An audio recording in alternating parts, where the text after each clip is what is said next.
हमारे चैनल को सब्सक्राइब करें और बेल आइकन दबाएं।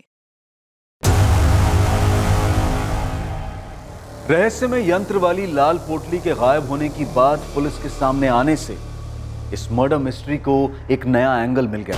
क्या इस नए एंगल में कोई सच्चाई थी या फिर यह सिर्फ इन्वेस्टिगेशन को गुमराह करने के लिए एक शातिर पैंतरा था ताकि असली गुनहगार से पुलिस का ध्यान हट जाए।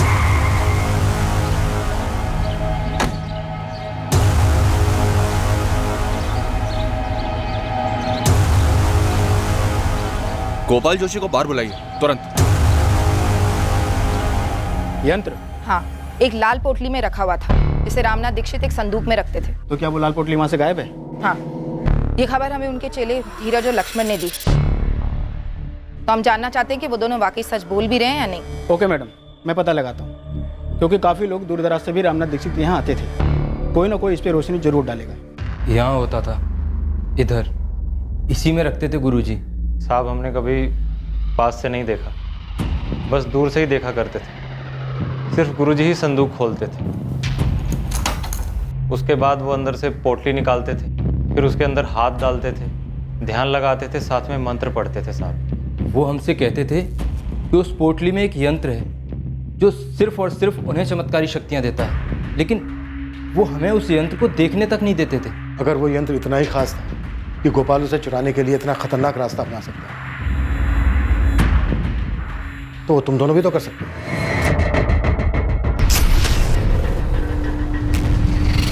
हम शिष्य थे गुरुजी के। वो तो गोपाल भी था। साहब वो यंत्र हमारे किसी काम का ना होता।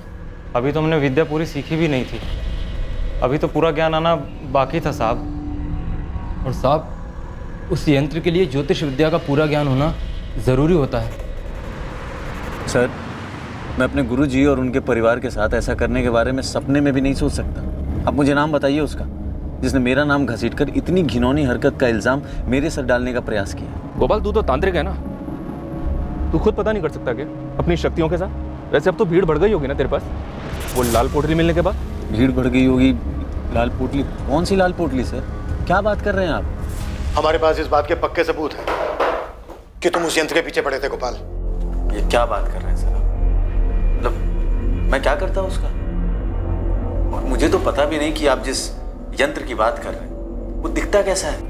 लाल पोटली तो देखी होगी जिसमें हाथ डाल के रामनाथ ध्यान लगाता था। मैं स्वीकार करता हूँ कि मैंने वो पोटली देखी थी जब मैं गुरुजी के यहाँ शिष्य हुआ करता था, लेकिन गुरुजी ने स्पष्ट रूप से मुझे बताया था कि ये यंत्र सिर्फ उनके उपयोग के लिए। जंगल में कड़ी तपस्या करने के बाद उन्हें ये यंत्र प्राप्त हुआ था। सर, मुझ पे उंगली उठाने वाले वो लक्ष्मण और धीरज है ना, मैं बता सकता हूँ, पर मेरी बात भी तो सुनिए कि मुझ पर ये झूठा आरोप वो किसी और के कहने पे लगा रहे। तुमने उनको ये सलाह दी थी ना कि संदूक में वो लाल पोटली नहीं है, ये बात वो हमसे ना बताए। झूठ, बिल्कुल झूठ। मैंने तो उनको बिल्कुल इसके विपरीत सलाह दी थी। तुम दोनों को तब के तब बता देना चाहिए था पुलिस को कि संदूक से लाल पोटली गायब है। तुम लोगों ने बताया क्यों नहीं अभी तक? गोपाल भाई, हमें लगा ही नहीं कि गुरुजी और उनके परिवार का कत्ल उस यंत्र की वजह से हो सकता है। अरे उससे तुम्हें क्या लक्ष्मण, तुम्हारा काम पुलिस की सहायता करना है। जाओ जाकर के पुलिस को सब कुछ बताओ, जाओ। सर, सीधी सी बात है, इन दोनों लड़कों को आनंद दीक्षित ने भेजा था आपके पास। तुम्हारे पास इस बात का कोई सबूत है गोपाल? सबूत की क्या आवश्यकता है सर? जाहिर सी बात है, आनंद और गुरुजी के बीच में पुश्तैनी घर को लेकर के विवाद था, और मुझसे भी, क्योंकि गुरुजी मुझसे सलाह मशवरा करते थे। इतना बड़ा नामचीन तांत्रिक अपने छोटे भाई के गलत इरादों को नहीं देख पाया। यही तो दुर्भाग्य है सर, अपनी शक्तियों से पूरी दुनिया की मदद करने, अपने खुद के पीठ पे छुरा भोगने वाले अपने भाई को नहीं पहचानता। अगर वो यंत्र गायब है तो वो आनंद के पास ही। क्या पुलिस को संदूक में से यंत्र मिला? आनंद को भी उस यंत्र के ताकत के बारे में जानकारी थी। अब 2 और 2 की कड़ी जोड़कर देखिए, आनंद ने पहले उन 2 पाखंडी शिष्यों से ये कांड कराया, उसके बाद यंत्र को हासिल किया, उसके बाद उन दोनों को मेरे पास भेजा गायब यंत्र की जानकारी देने के लिए, और फिर मुझ पर इल्जाम लगाया। तभी मैं सोचूं कि ये दोनों मुझसे ऐसे मिलने क्यों आए। सर, अब पूरा गणित बिल्कुल सही बैठ गया। ये पूरी साजिश के पीछे आनंद का ही हाथ।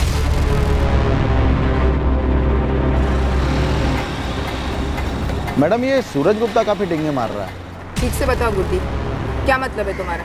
कैसी डींगे? किशोर दीक्षित और उसके परिवार की ऐसी दर्दनाक मौत पर डिंगे। देखो यार, वो कहते हैं ना कि जैसी करनी वैसी भरनी। अब तुम जानते हो श्रेया तो मेरी गर्लफ्रेंड थी, लेकिन किशोर गलत था। मैंने उसको बोला था कि पीछे हट जा, नहीं हटा और साले ने मुझ पर हाथ उठाया। हुआ क्या, इस दुनिया से ही हट गया। हिसाब किताब एकदम बराबर हो गया। गुरदीप, तुम्हें लगता है इस सूरज और उसके कॉर्पोरेटर बाप ने मिलकर ही हिसाब किताब पूरा किया होगा? मैडम, कॉर्पोरेटर धर्मेंद्र गुप्ता या फिर उसका बेटा सूरज गुप्ता खुद ये कांड करते ना तो शेख चिल्ली वाला मामला होता, मतलब खुद के ही पैर काट डालते। तो इन दोनों ने नहीं किया? मेरे हिसाब से तो बिल्कुल भी नहीं। हाँ, सुपारी वाला मामला हो सकता है। उस पर कोई खबर? यहाँ मझौली में तो कोई नहीं हो सकता। जबलपुर तक की सुपारी मार्केट छान मारी, अभी तक किसी गिरोह का नाम नहीं आया।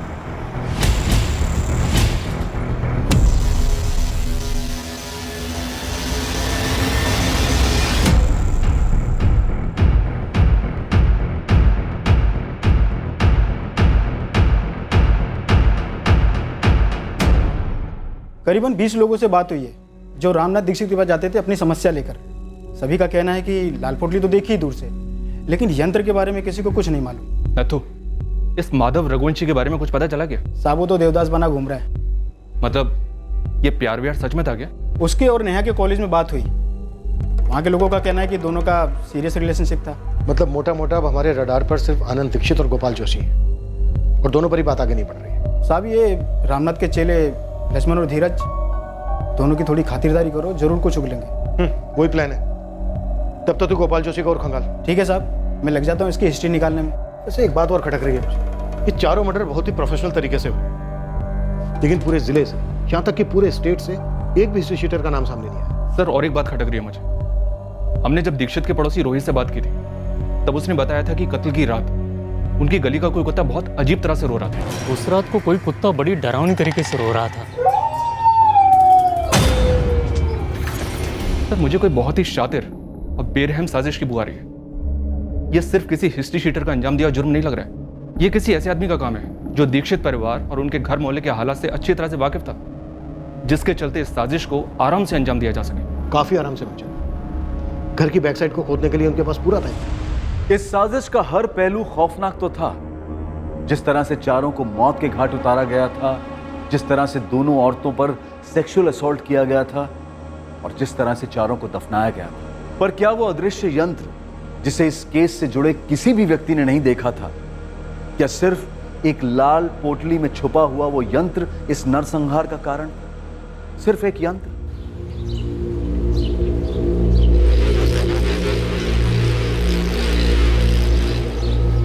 देखिए, लक्ष्मण और धीरज खुद से मुझ पे उंगली नहीं उठाते। कोई है जो उनके कंधे से मुझ पे निशाना साध रहा है। एक बार आप पता तो कीजिए। जी ठीक ठीक।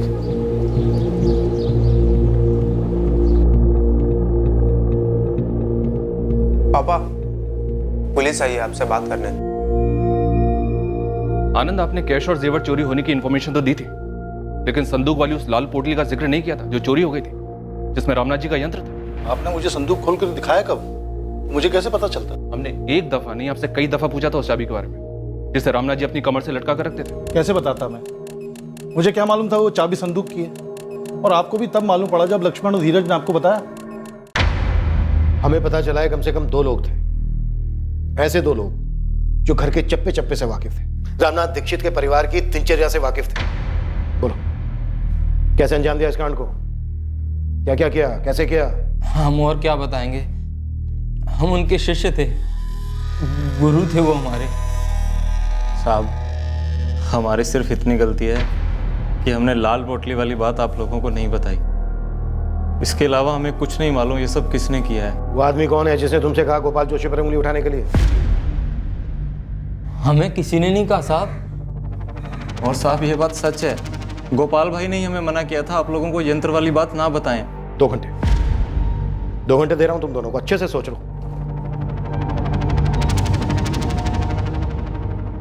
क्या सर, कुछ भी बोल रहे हैं आप? मैं समझ रहा हूं आपका गेम। आप तुक्का लगा रहे हैं मुझसे कुछ भी बुलवाने के लिए। कोई तुक्का नहीं लगा रहे।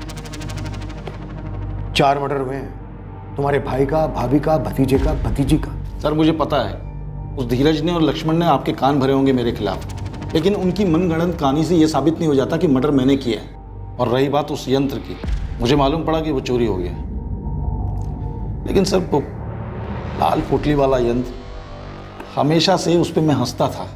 सस्ती नौटंकी के अलावा कुछ भी नहीं था मेरे लिए वो। और अपने भैया को भी मैं कभी कोई चमत्कारी गुरु वुरु नहीं मानता था, एक नंबर का पाखंडी समझता था उनको। सैकड़ों लोग आते थे उनके पास। सर दुखी और परेशान आदमी उम्मीद की हर चौखट पे माथा टेकता है, और मेरे भैया उम्मीद की पुड़िया बना के देने में माहिर थे। और वो पुड़िया थोड़ी देर के लिए लोगों को सुकून देती, सुकून के अलावा कुछ नहीं। और ये जो यंत्र मंत्र है ना, सब ढकोसला था, एक पैसे की चमत्कारी शक्ति नहीं थी उसमें। तुम मेरी शक्तियों को मानो या न मानो, उससे कोई फर्क नहीं पड़ता मुझे।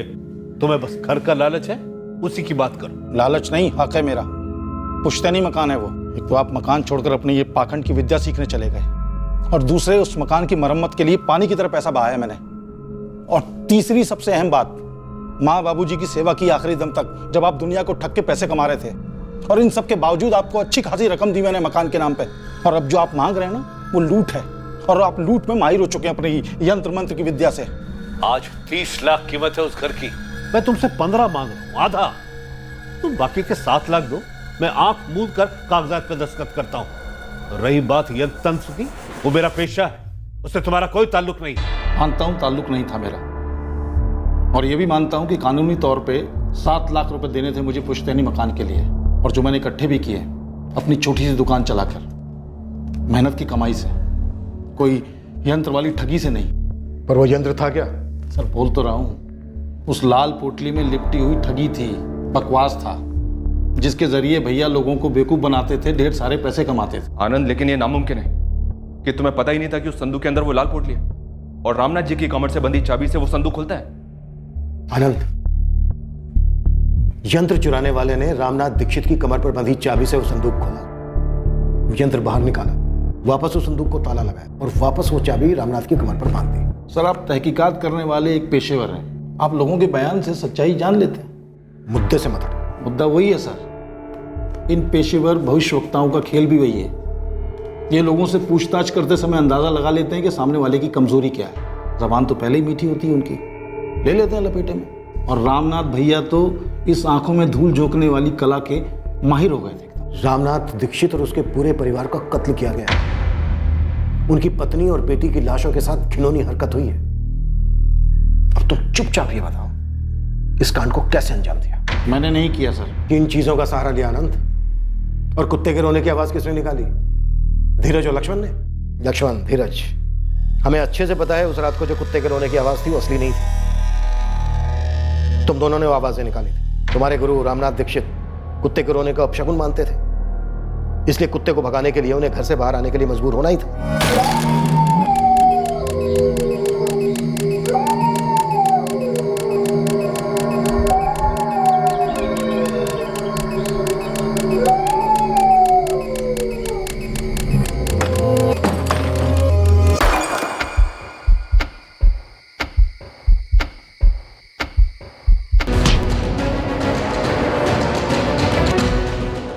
इसी तरीके से मारा, हाँ या ना?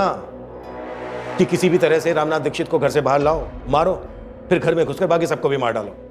रात में कुत्ते के रोने को अपशकुन माना जाता है। तुम्हें पता था कुत्ते को चुप कराने के लिए रामनाथ बाहर आएगा ही आएगा। यकीन नहीं होता सर कि आप जैसा पुलिस अफसर एक अंधश्रद्धा को अपनी तहकीकात का आधार बनाएगा। खैर, अब मुद्दे से भटकना बंद करें और उन दोनों को बुलाएं, नालायकों को, लक्ष्मण और धीरज को, और मेरे मुंह पे कहलवाएं कि मर्डर मैंने करवाया है। जब जरूरत पड़ेगी तब करेंगे। जरूरत होगी तो भी नहीं करवा पाएंगे आप, क्योंकि ये सब झूठ है।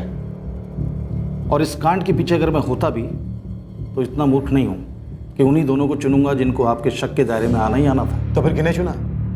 किससे करवाया? कौन सा गिरोह? गिरोह तो मेरे भैया चला रहे थे, अंधश्रद्धा का गिरोह।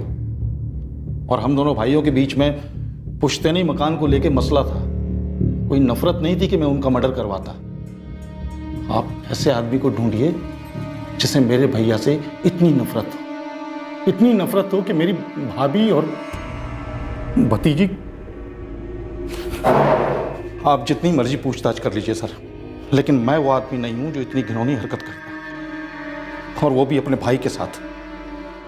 हर मर्डर केस में क्रिमिनल अपने पीछे कोई ना कोई सुराग छोड़ ही जाता है मनचंदा। इस केस में 4 मर्डर हुए, 2 सेक्सुअल असॉल्ट हुए, लेकिन क्रिमिनल ने एक भी ऐसा निशान नहीं छोड़ा जिसके बलबूते हम किसी नतीजे पर पहुंच सके। सर सारे एंगल्स इस वक्त पर्सनल है और रहस्यमय लाल पोटली में लिपटा हुआ वो जादू यंत्र, लेकिन इनमें से कोई भी एंगल कोई स्ट्रॉन्ग रीजन नहीं दे रहा। इस केस में एक बात और गौर करने वाली है मनचंदा, सेक्सुअल असॉल्ट बहुत ही विकृत तरीके से हुआ, लाशों के साथ रेप किया गया, लेकिन क्रिमिनल ने वहां भी कोई अपना निशान नहीं छोड़ा। वेजाइनल स्वैब्स में कोई स्टेंस नहीं मिले हैं।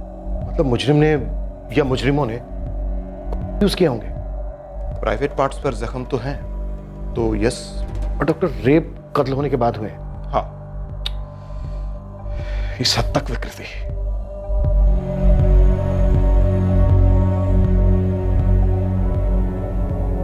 क्या सोच रहे हैं इंस्पेक्टर?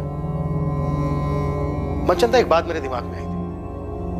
इस केस में क्रिमिनल ने सेक्सुअल असॉल्ट के लिए जो तरीका अपनाया वो काफी विकृत तो है, लेकिन इन्वेस्टिगेशन के पॉइंट ऑफ व्यू से काफी सेफ भी है। पकड़े जाने का डर मिनिमम है। अगर उसने रेगुलर तरीका अपनाया होता तो शायद सीमेंट के ट्रेसेस से वो पकड़ा जाता। इस पूरी वारदात को अंजाम देने के लिए उसने दिमाग काफी तेज लगाया है। जी हाँ सर। मनचंदा, इस केस में हम पर्सनल एंगल को ठीक से फोकस कर रहे हैं ना, या फिर हमसे कुछ छूट रहा है? तो फिर और कौन हो सकता है सर? कोई राह चलते चोरों चक्के? पर इसकी भी तो हमें कोई लीड नहीं मिली है।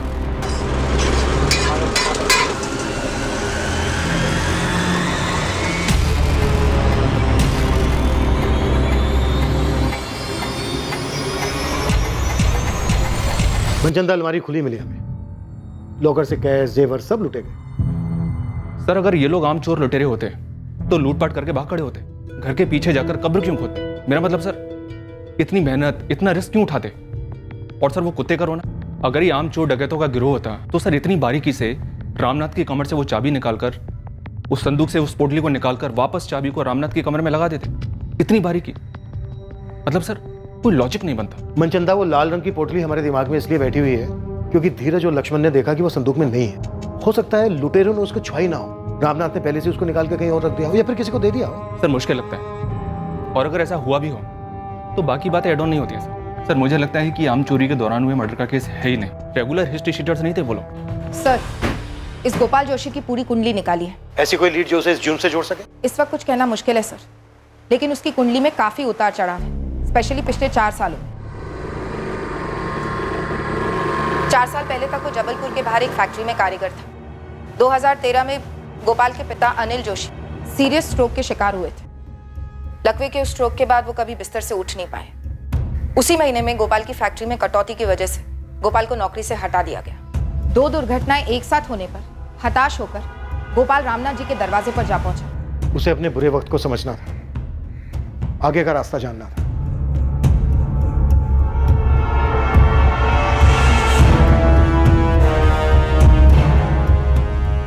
मैडम, फिर सुनने में आया कि रामनाथ के कहने पर गोपाल जोशी ने कोई बलि चढ़ाई।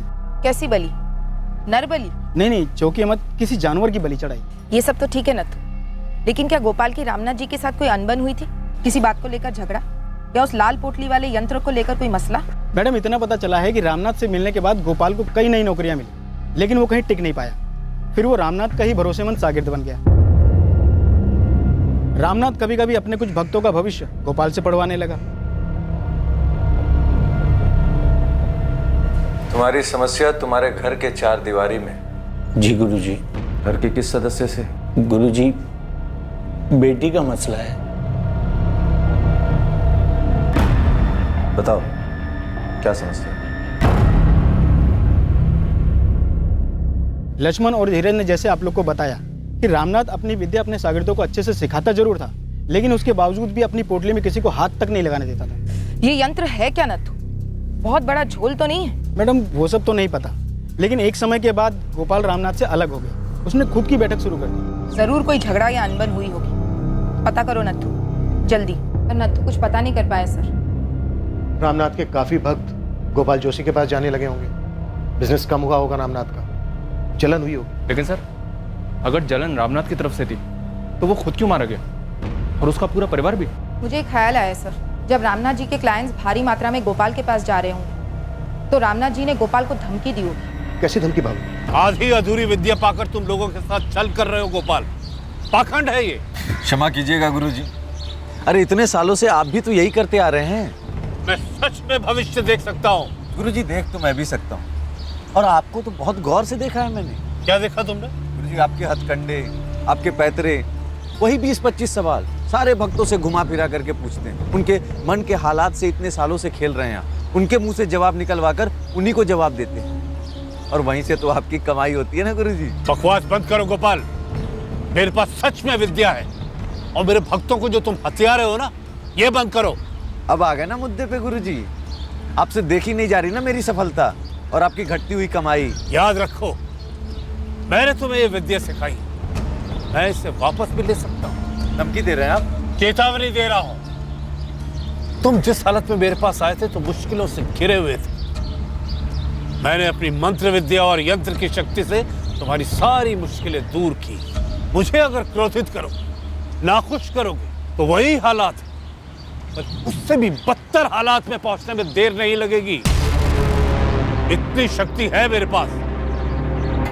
पुलिस ने अनुमान लगाया था कि इस तरह का कोई झगड़ा गुरु और शिष्य के बीच हुआ हो सकता है, जिसकी वजह से गोपाल ने इस हत्याकांड को करने की ठान ली। ये सिर्फ आपका अनुमान है, सिर्फ अनुमान। और वैसे भी चमत्कारी शक्तियों पर आप लोग कब से विश्वास करने लगे? लोगों का विश्वास जीतकर उनसे पैसे तुम और रामनाथ जैसे लोग कमाते हैं। कौन ना करता है आती हुई लक्ष्मी को। ये बिजनेस है हमारा। लोगों को उम्मीद की पूड़ी देकर हम अपने घर की दाल रोटी चलाते हैं। मैं भी तो गया था रामनाथ जी के पास, हताश हालत। और फिर वहीं टिके रहे, लंबे अरसे तक वहीं रहे। तो क्या करता मैं? किसी भी तांत्रिक के पास जाना सर एक आदत होती है, जो धीरे धीरे लत बन जाती है नशे की तरह। बंदा खुद के लिए भी फैसला अकेले नहीं कर पाता, किसी भी मुश्किल का सामना नहीं कर पाता, कोई खुशी नहीं मना पाता। वो हर दूसरे दिन बाबा के चरणों में जाकर गिरा रहता। यही हमारा बिजनेस है, यहीं से हमारी कमाई होती है। ये बात मैं बहुत पहले समझ चुका था। फिर भी रामनाथ जी की धमकी से डर गए? सर, झूठी शक्तियों की धमकी से कौन डरता है? तो पहली बात कि रामनाथ जी ने तो मुझे कभी धमकी दी ही नहीं थी। वो बहुत ईमानदारी से अपना व्यवसाय कर रहे थे, मैं अपना कर रहा था। और सर, रामनाथ जी और उनके पूरे परिवार को इस तरह मारकर मुझे क्या हासिल होगा, क्या मिला? तुम अब भी उंगली रामनाथ के छोटे भाई आनंद दीक्षित पर ही उठाओगे? जी बिल्कुल। इन सब के बीच में सबसे ज्यादा फायदा आनंद दीक्षित को ही हुआ। जब शक उन पे गया तो उन्होंने बहुत चालाकी से चमत्कारी यंत्र और लाल पोटली के बीच में बातों को फंसा दिया, और आप लोग उसी के गोल गोल गोल गोल घूम रहे हैं।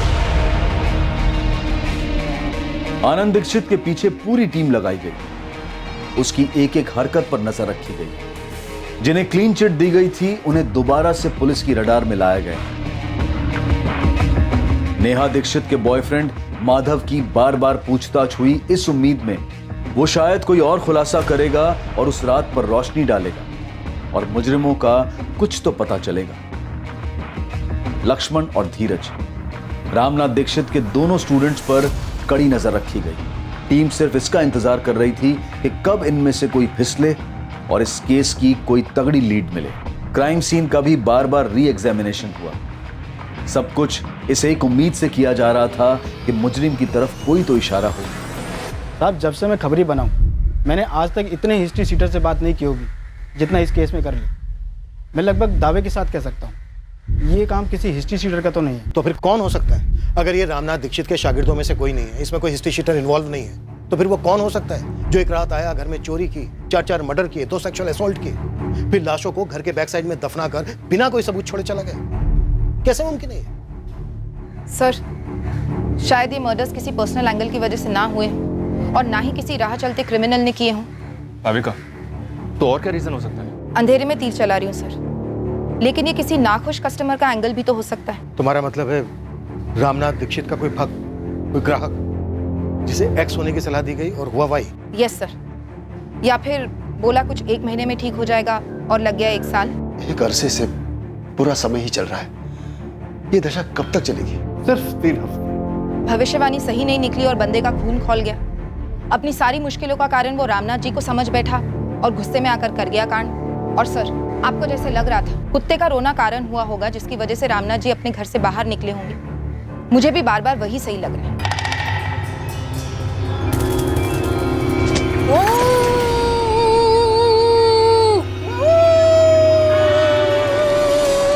और सर, कुत्ते का वो रोना सिर्फ एक पैतरा नहीं था, मैसेज था।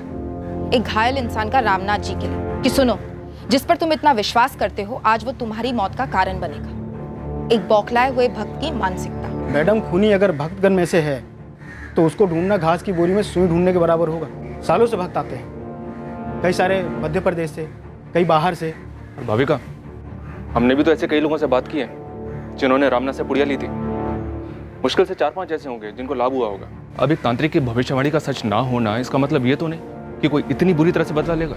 काश इस वक्त हमारे पास भी कोई यंत्र होता, हम भी मंत्र फूंक सकते, या फिर हमें ऐसा कोई बाबा मिल जाता जिसके सामने हम इस केस को खोल कर रखते और वो यूं चुटकी बजाकर मुजरिम और मोटिव दोनों का खुलासा कर देता। ये लो, हो गया केस सोल्व, कर दो क्लोज। मजाक अपनी जगह है, 3 हफ्ते हो गए हैं, 3 हफ्ते इन 4 मर्डर्स को हुए हुए और अभी तक हमें एक भी सुराग नहीं मिला।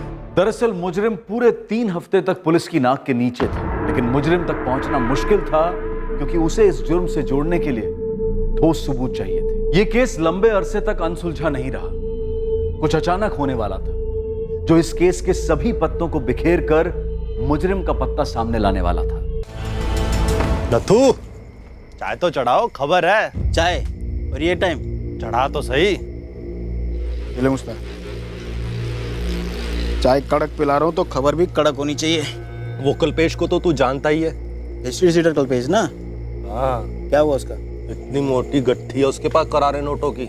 ये तेरी कड़क खबर? भाई 10-10 हजार के दाव लगा रहा है। इतने पैसे तो सुपारी से मिलते, वो भी मर्डर की। अरे तो कोई मर्डर की टिप देना भाई। वो तुम ढूंढो ना, हमने तो तुम्हें तिल्ली दिया जला के, मशाल तुम बनाओ।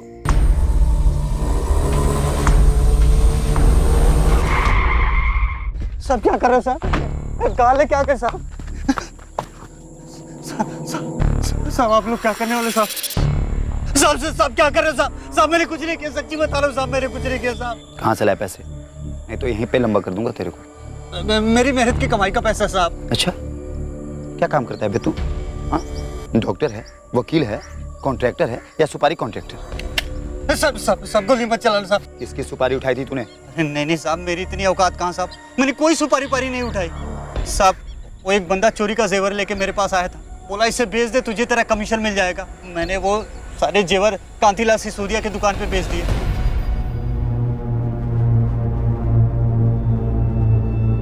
5 लाख का माल था साहब। कांतीलाल सिसोदिया ने मुझे 4.25 दिए, मैंने उसमें से 50 रखा, बाकी सामने वाली पार्टी को 3.75 दे दिए। पूरी ईमानदारी का सौदा था साहब। मैंने कोई सुपारी पारी नहीं उठाई साहब, और न ही कोई लूटपाट किया। पार्टी का नाम बता। छोड़ो ना साहब। साहब आप एक काम करो, मेरे 50 में से 10 रख लो। अच्छा चलो 20 रख लो साहब। साहब अभी ये किसने दिया, किधर से आए, सब जाने दो ना साहब। इसको इधर ही रफा दफा कर देते हैं साहब। मैं तो इस सबको पिघला देता हूँ साहब। आप अपना शहर बोलो ना साहब। रामनाथ दीक्षित, सुना ही है ना? क्या फर्क पड़ता है साहब, जाने दो ना हम लोगों को। ये तो वही है ना जिसका मर्डर हुआ था, बेटा बेटी बीवी सब साफ, चोरी वाला तांत्रिक, राइट? साहब आप तो मेरे को जानते हो साहब, मेरा इससे कोई लेना देना नहीं है साहब। ये सब आप रख लो साहब, ये कल्पेश को अंदर डालो। अरे क्या अंदर डालो साहब, मेरा इस हत्या से कोई लेना देना नहीं है। तो उसका नाम बता जिसका वास्ता है।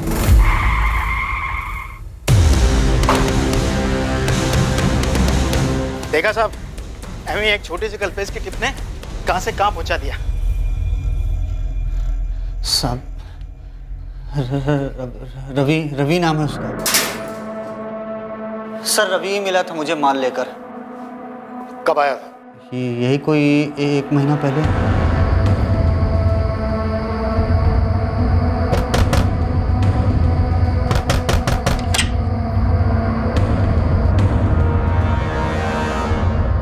ये देख, ये बेच ले। इतना माल आया कहाँ से? तुझे उससे क्या? कम से कम 7-8 लाख के तो होंगे। अबे नहीं बे, 7-8 लाख के नहीं है। फिर कितने के होंगे? अब यार ये तो जौहरी बताएगा ना, जितनी कीमत होती है उससे कम ही मिलता है। इनका हिसाब किताब तो तुझे पता ही है। पर भाई जो भी कीमत लगे, मेरा कमीशन फिक्स्ड है 50। ठीक है, तो डील तो करा दे, अपना कमीशन रख लेना। लेकिन हाँ, मेरी हरी झंडी मिलने के बाद ही माल निकालना। रवि को मैं काफ़ी सालों से जानता हूँ, उसे पता कि मैं चोरी का सामान बेचता हूँ, इसलिए वो माल लेकर मेरे पास आया था। ये रवि है कौन? किसी गिरोह का है? नहीं साहब, वैसे तो ये सीधे काम में है। ऑमलेट और पराठे का ठेला लगाता है मझोली में। 1 हफ्ते पहले फ़ोन आया था उसका मेरे पास। हाँ कल्पेश, माल भेज दे तुरंत। अरे हरी झंडी है। हाँ हो जाएगा। आया, पर तूने बताया नहीं कि माल किधर से आया, कहाँ से आया। अरे तुझे क्यों जानना है? तू माल भेज, अपना कमीशन रखो, खुश रहे। जुल्म अपना दिमाग लगा रहा है। तेरे रवि मझोली में कब और कहाँ ठेला लगाता है? साहब ये शाम 5 बजे से लेकर रात के 2 बजे तक, हाईवे के पास सर्विस रोड पर।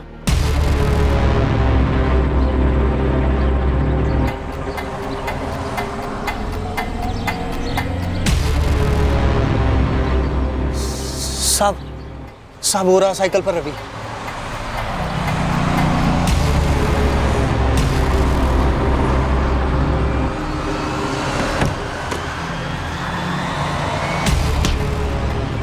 रामनाथ दीक्षित, नाम तो सुना ही होगा।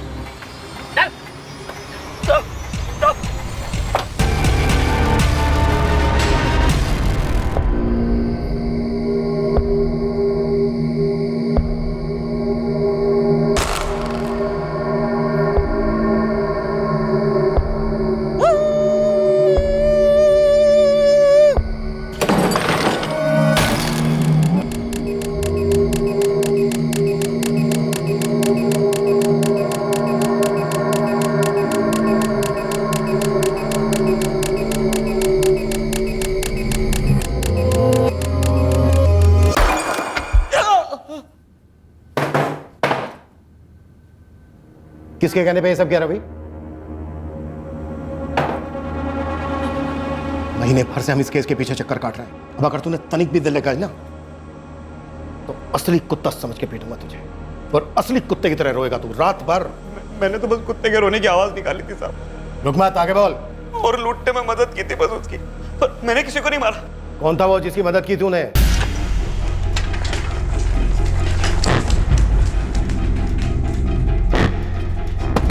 धीरज, धीरज, पुलिस को वो बंदा मिल गया है जिसने गुरुजी के जेवर बेचे।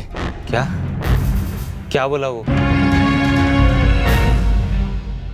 क्या हुआ जी? अपना भैया के घर से चोरी हुए जेवर पुलिस ने बरामद किए हैं। थाने बुलाया मुझे। कहीं ये उनकी कोई चाल तो नहीं है? पता नहीं, देख आता हूँ।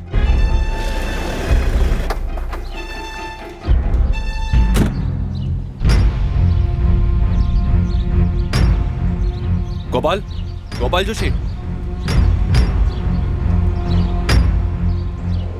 जी इंस्पेक्टर। मुजरिम पकड़ लिया हमने। कौन है? बताते हैं, चलो हमारे साथ। बताइए ना सर, किसे पकड़ा है आप लोगों ने? एक क्रिमिनल है, हिस्ट्री शीटर। कौन है ये? पहले जबलपुर पुलिस ने उसे पकड़ा था पैसों के साथ, जो उसने कुछ जेवर बेचने के बाद कमाए थे बतौर कमीशन। अच्छा, फिर जेवर बरामद हुए और उन जेवर में से चांदी के एक गिलास पर रामनाथ दीक्षित का नाम लिखा हुआ था। फिर ये कल्पेश मझौली में एक बंदे से मिला जिसने कल्पेश को वो जेवर दिए थे बेचने के लिए। रवि नाम है उसका। इस रवि को वो जेवर बेचने के लिए किसने दिए थे? गोपाल जोशी। किसने दिए थे सर? आप मुझसे क्यों पूछ रहे हैं? हमारा अंदाजा इतना भी गलत नहीं था, और तेरे ऊपर तो शक हमें पहले से ही था, बस सबूत नहीं था हमारे पास। अब हम तुझसे तोते की तरह सच बुलवाएंगे, फिर तेरी भविष्यवाणी की जाएगी, समझा?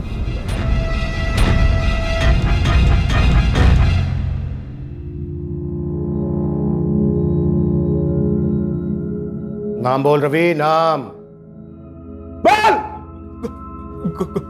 गोपाल जोशी साहब, रामनाथ दीक्षित से पंगा था। चल गोपाल, अब जल्दी से शुरू हो जाए। शुरू करते अपनी बात। अब अगर तूने 1 मिनट भी देर लगाई ना तो बहुत तरीके हैं हमारे पास मुंह खुलवाने के। एक से बढ़कर एक यंत्र है हमारे पास।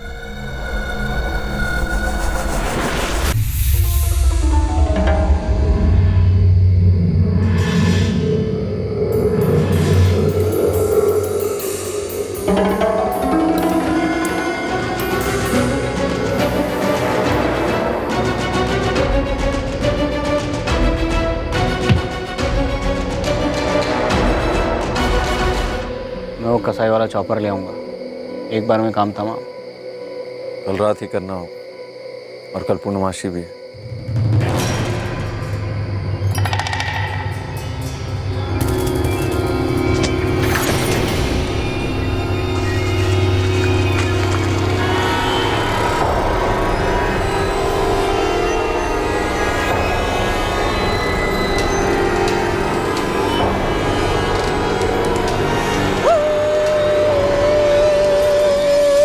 दरवाज़ा खटखटाता तो चारों में से कोई भी दरवाज़ा खोल सकता था, लेकिन मुझे यकीन था कि कुत्ते की रोने की आवाज़ सुनकर गुरुजी ही दरवाज़ा खोलेंगे। उन्हें लगता कि कोई अपशगुन होने वाला है। जो भी सामने आया सबको मार दिया। हाँ, क्योंकि कोई बचता तो वो भागता, शोर मचाता, लोग इकट्ठे हो जाते। मतलब पूरी फैमिली का सफाई करना है, ये पहले से तय था? नहीं साहब, मैंने किसी को नहीं मारा। मैंने तो बस चोरी में मदद की थी और लाशों को दफनाने में। गायत्री दीक्षित और नेहा दीक्षित की लाशों के साथ जो किया वो किसने किया? बोल गोपाल, सुन रहा हूं मैं, बोल। गोपाल भाई, ये लड़की आपकी, वो औरत मेरी, बाद में एक्सचेंज, ठीक है? एक सेकंड रुक, ये ले, कोई निशान मत छोड़।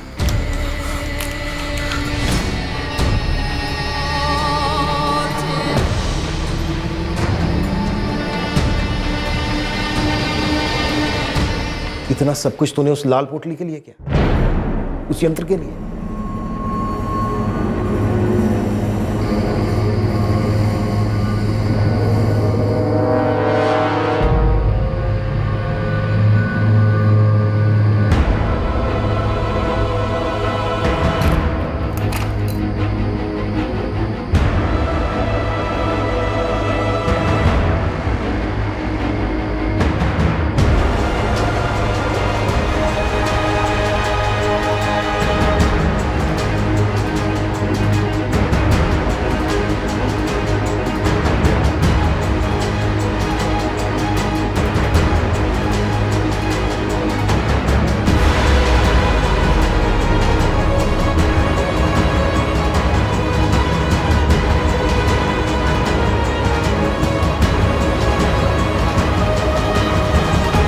देखो गोपाल, अब अगर तुमने मेरा एक भी भक्त खींचा तो तुम्हारी खैर नहीं, बर्बाद कर दूंगा मैं तुम्हें। पहले मुझसे मेरी विद्या सीखी और अब तुम मेरे ही ग्राहक छीन रहा है। तेरी इतनी हिम्मत! इतने सालों में पहली बार आपके मुंह से भक्त की जगह पे ग्राहक सुन रहा हूं, बड़ा अच्छा लगा। पाखंडी नहीं है आप मेरी तरह, धंधे वाले हैं और धंधे में नए ग्राहक बनाना अन्याय नहीं है, लेकिन पुराने वाले को भी पकड़ के रखिए। मैं तो कहता हूं कोई जबरदस्त चमत्कार दिखाइए उन्हें। तुम मेरा और मेरी विद्या का मजाक उड़ा रहे हो? गुरुजी, सैकड़ों ग्राहकों का इतने सालों से आप मजाक ही तो बनाते आ रहे हैं। अब बहती नदी में मैंने भी हाथ धो ली।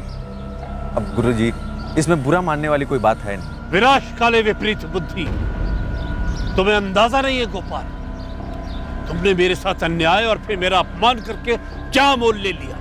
जिस हालत में तुम मेरे पास आए थे उससे भी बदतर दशा होगी तुम्हारी, वरना मैं ये तांत्रिक विद्या छोड़ दूंगा।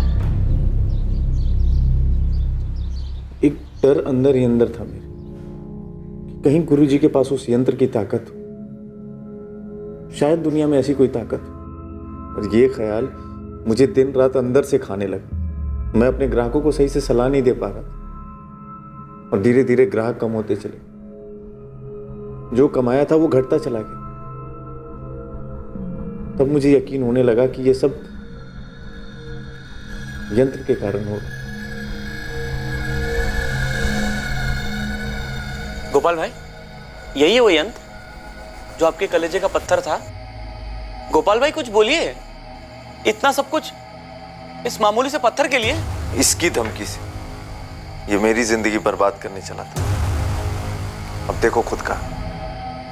गोपाल भाई, आपका यंत्र मिल गया। मुझे लगता है अब यहाँ से निकलना चाहिए। 4:30 हो चुके हैं। घर से नकद और जेवर लेके चलते। चलिए। लाल पोटली कहाँ है? जला दी मैंने। उसके अंदर जो पत्थर था वो मेरे घर पे पड़ा। तुम अब भी उस पत्थर को चमत्कारी समझते हो? तंत्र का यंत्र है वो। कुछ जेवर भैया के नाम पे हैं और कुछ भाभी के। उस पोटली में सच में सिर्फ ये पत्थर था? हाँ, सिर्फ पत्थर, और तुम लोगों के लिए यंत्र। मुझे इसके बारे में कभी कुछ पता नहीं था, लेकिन इतना मालूम था कि जो भी ये बकवास है।